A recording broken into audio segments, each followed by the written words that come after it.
Hello everyone, I'm Simon Box, all in for Donna Bush with your Cayman Islands Government Television News Brief on this Thursday evening, the 22nd of February. Thanks for being here. Government officials convened today to address concerns over a recently rebuffed cyber attack on government systems. They confirmed there was no successful compromise of any government data and emphasized the continuous efforts of the government's Cybersecurity Office in collaboration with the Computer Services Department, Department of E-Government Unit, and other regulatory authorities to monitor and combat these threats. Mr. Raymond Singh from Radio Cayman sat down with government representatives and a representative from Deloitte & Touche to discuss the recent event. We are sitting down to address the recent attempted cyber attack targeting government systems and to shed light on the protective measures in place and the ongoing efforts to combat cyber threats. I'm joined today by Ms. Pam Green, the Director of Government's Cybersecurity Office, Mr. Darby Whitaker, the Director of our Computer Services Department, and Mr. Wayne Green, Director of Risk Advisory of Deloitte and Touche, and finally by Mr. Charles Brown, Acting Deputy Chief Officer in the Ministry of Investment. Good morning, everybody. Good morning. Ms. Pam, we're going to start with you. Now, you are the Director of Government's Cybersecurity Office. News is circulating that CIG has been hacked. Can you share with us what has actually happened? Yes, thank you for the question. So back in 2019, the Cayman Islands government recognized the existential threat posed by cyber attacks and established a cybersecurity office which I head up.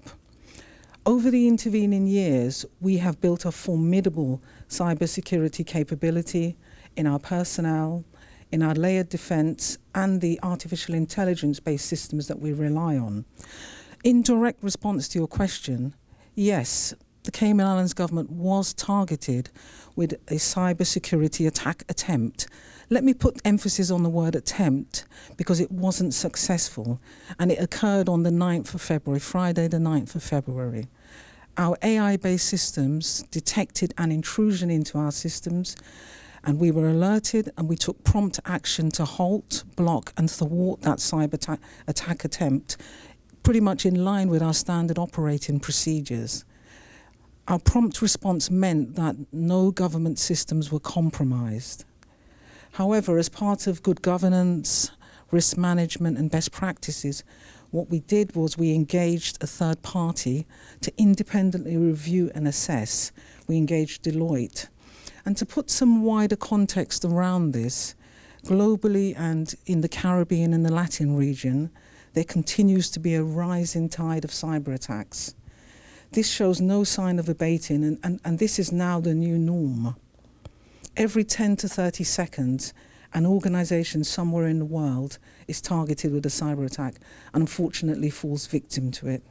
Since 2019, we have successfully defended our government's networks and systems against cyber attacks, and we're very proud of that. However, we're not complacent, and we take every opportunity to learn from even those attacks that we defeat. Hence, we have Deloitte on board. Thank you. Ms. Pam, thank you for a very thorough response. Next up, Mr. Darby Whitaker, Director of the Cayman Islands Government Computer Services Department. Mr. Darby, the Cayman Islands government is a custodian of a wealth of sensitive and confidential data. Can you tell the public whether any of this data has been breached? A pleasant good morning again, and thank you for the question. I'll begin by saying, as the Director of the Computer Services Department, I take IT security and defending the whole government infrastructure very seriously. And in addition to this, I would also like to add that we work closely with the cybersecurity unit to ensure that proper defenses are in place and to ensure that we continually monitor the environment, right? So as mentioned by Ms. Green, there was a targeted attempt on the Cayman Islands government, but with the quick response and cohesion with the two departments, we were able to, actually detect and block and defend this against this attempt, right? So this essentially means that there was no systems compromise right? I can say this because in reviewing the security logs, there's no evidence in the security logs to suggest that any data has been breached or has actually left the Cayman Islands. So in addition to my team working with Deloitte, there's no evidence at this time to suggest that there was a data compromise. Thank you. Mr. Whitaker, thank you so much for the answer and for all your efforts as well. Thank you. Thank you. Next, Mr. Wayne Green, the Director of Risk Advisory at Deloitte & Touche. Good morning. Now, I understand that you were involved in the investigation as a third party. What was your role and the scope of your work with Deloitte in this investigation? Yeah, good morning, and thanks for the question. Deloitte was humbled to have been invited to offer our cyber resiliency expertise and to the Cayman Islands government, and we're proud to have been selected to support with the review of the cyber event that Ms. Green and Mr. Whitaker just covered. The scope of Deloitte's services followed industry practice, and it included Deloitte assisting the Cayman Islands government with cyber incident response activities in relation to the event that the team was just talking about. While Deloitte's support is still ongoing, we have found no evidence to date of data exfiltration of Cayman Islands government data.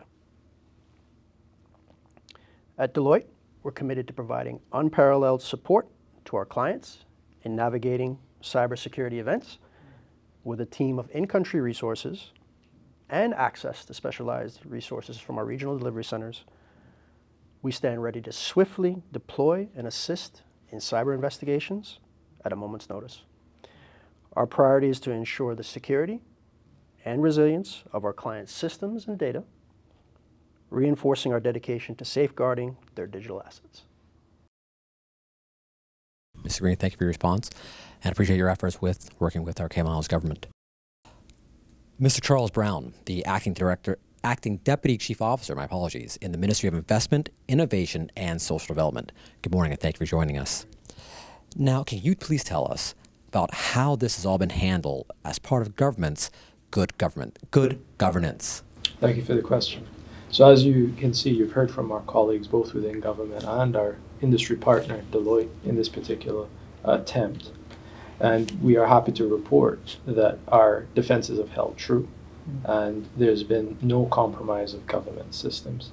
I'd like to reassure the public that good governance, cyber threats, IT security remain top of mind for both the leadership within the ministry and our senior leadership of government generally. And we take these matters very seriously, and we're very thankful that our systems performed impeccably in this particular response, both human and our actual automated defenses. We also have reached out to the Ombudsman's office out of the abundance of caution, just to notify them that there was an attempt. And obviously, as the investigation continues, if anything was to come out of that would change these particular parameters, we would have informed them. But as the public knows, we are legally obligated to inform both the Ombudsman and any data subject that the data would relate to if there was a successful breach. So in this particular matter, we have seen none of that, and we continue to remain vigilant. And we also actually encourage the private sector to remain vigilant in these combined efforts, both government and outside, in protecting our jurisdiction. Any attempts to speculate as to the origins of this attack are unhelpful at this time, and we are we're receiving the assistance of the RCIPS in further investigations, and they've also reached out to their industry partners, both in the USA and the UK, as this matter progresses. Mr. Brown, thank you. And thank you all for your efforts, and we look forward to hearing the completion of this investigation when it's all come to light. As mentioned in the interview, the investigation is ongoing with assistance from the Royal Cayman Islands Police Service, the UK National Cyber Security Centre, and the USA FBI into the cyber attack. The origin of the attack is also under investigation.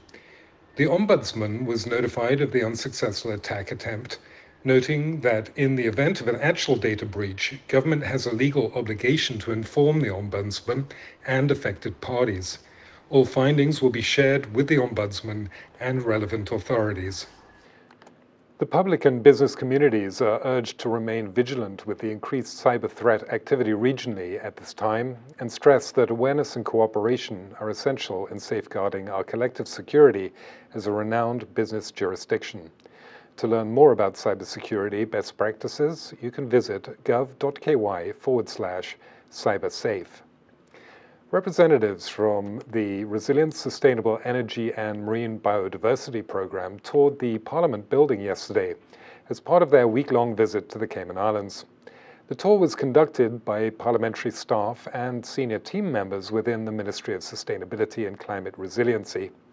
The ministry received a grant of more than 1.2 million euros in 2022 to improve energy efficiency in public sector buildings and government-built affordable homes. The Parliament building is one of 13 public sector buildings recently audited for energy efficiency improvements. Of the 13 public sector buildings that underwent the energy audit, 3 will receive energy efficiency upgrades. The ministry hopes to conduct these upgrades by the end of 2024. Turning now to our local weather conditions, this evening we can expect partly cloudy skies with a 20% chance of showers. Temperatures will fall to the low 70s, winds will be northeast to east at 10 to 15 knots. Seas will be moderate with wave heights of 3 to 5 feet. The outlook is for similar weather conditions through Saturday morning. Models suggest a cold front will move into our area on Sunday. This will lead to light easterly winds by tomorrow morning, veering to the south-southeast by Friday night, and becoming light westerly to northwesterly by Saturday ahead of the arrival of the cold front. And that's it for tonight's CIG TV news broadcast. I'm Simon Boxall in for Donna Bush.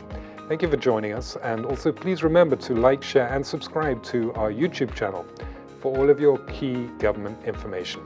Have a wonderful evening, and we'll see you again here tomorrow.